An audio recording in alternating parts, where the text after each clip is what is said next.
आज जब मैं अपनी बहन के घर गई तो मैंने देखा कि मेरी बहन आटे की लोई को कद्दूकस की मदद से कद्दूकस कर रही थी। तो मुझसे रहा नहीं गया और मैंने पूछ ही लिया कि अरे दीदी, ये आप क्या कर रही हो? इस तरीके से आटे की लोई को भला कोई कद्दूकस करता है क्या? उसने बोला कि अरे मैं कद्दूकस नहीं कर रही हूँ। उसने बोला कि चलो मैं तुम्हें पूरी प्रक्रिया बताती हूँ। तो मैंने कहा हाँ बताओ क्या कर रही हो?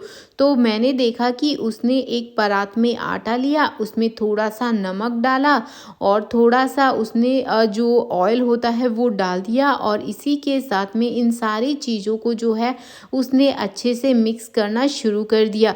मैंने कहा भला अब क्या करने वाली हो? तो उसने बोला कि अभी तुम रुको, थोड़ी देर तुम बैठो, तुम थक गई होगी। तो मैंने कहा नहीं, मुझे तो देखना है कि आप ये क्या कर रही हो। देखते ही देखते मेरी बहन ने यहाँ पर आटे को अच्छे से गूंथना शुरू कर दिया। मैंने कहा आपने तो यहाँ पर आटे को गूंथना शुरू कर दिया है।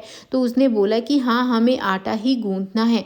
तो मैंने देखा कि उसने एक प्लेट ली और उसमें आटा रखा और आटे की उसने धीरे धीरे करके लोइयाँ बनाना शुरू कर दिया। मैंने कहा मुझे तो कुछ समझ में ही नहीं आ रहा है कि तुम करने क्या वाली हो। तो दोस्तों, क्या आपको समझ में आ रहा है मेरी बहन क्या करने वाली है? और साथ ही साथ मुझे कमेंट करके बताना कि आप ये वीडियो कहाँ से देख रहे हैं, देश के कौन से कोने से देख रहे हैं, ताकि मैं आपका थैंक्स कर सकूं। पिछला थैंक्स जाता है सुखीला जी को झारखंड से। तो कुछ इस तरीके से एक एक करके मेरी दीदी ने जो है वो लोइयाँ बनाना शुरू कर दिया।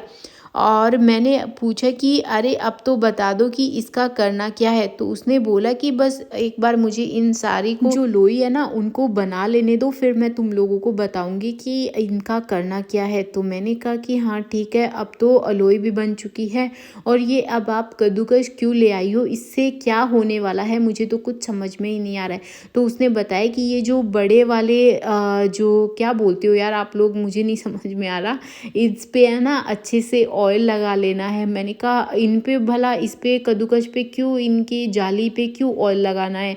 तो उसने बोला कि अभी बताती हूँ, बस मुझे एक बार एक प्लेट को भी लाने दो और उस पे भी जो ऑयल है वो लगा लेने दो। मैंने देखा कि मेरी दीदी ने इन सब पे अच्छे से ऑयल लगा लिया है। फिर मैंने कहा कि अब बताओगी भी या पहेलियाँ ही बुझाती रहोगी? तो उसने बोला कि हाँ, अब इस आटे की जो लोई को है उसे हमें ले लेना है। मैंने कहा हाँ, लेके अब क्या करना है? तो उसने बोला कि अब इस पे है ना हमें अच्छे से प्रेस करना है।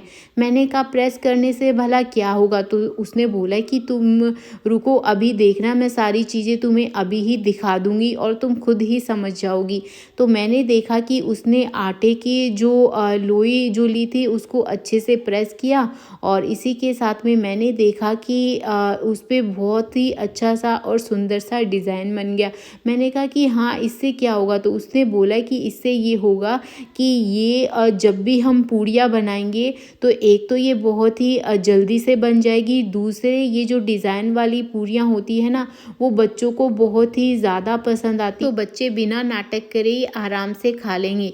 अगर आप चाहो तो इसमें दो चार चीज़ें जैसे कि अजवाइन भी डाल सकते हो या फिर मसाले पूरी अगर बनाते हो तो उस तरीके से भी आप इसमें ढेर सारी चीज़ें डालकर बना सकते हो, उससे भी अच्छे अच्छे डिज़ाइन आएंगे। फ़िलहाल तो मेरी दीदी ने यहाँ पर प्लेन जो है पूरी बनाई है और ये काफ़ी ज़्यादा अच्छी भी लग रही है। तो आप इस तरीके से पतली जो पूरी की लेयर है वो भी बना सकते हैं। तो मेरी दीदी ने यहाँ पर मुझे दिखाने के लिए पूरी को अच्छे से फ्राई कर दिया और ये वाली जो पूरी है वो काफ़ी ज़्यादा सुंदर भी लग रही थी और ये पूरी फूली फूली हुई लग रही थी और जब ये बनकर तैयार हुई तो बहुत ही ज़्यादा सुंदर लग रही थी पूरी और मन कर रहा था कि बस इसको तो अभी खा लूँ। तो आप देख सकते हैं कि छोटी सी ये पूरी कितनी ज़्यादा सुंदर डिज़ाइनदार है।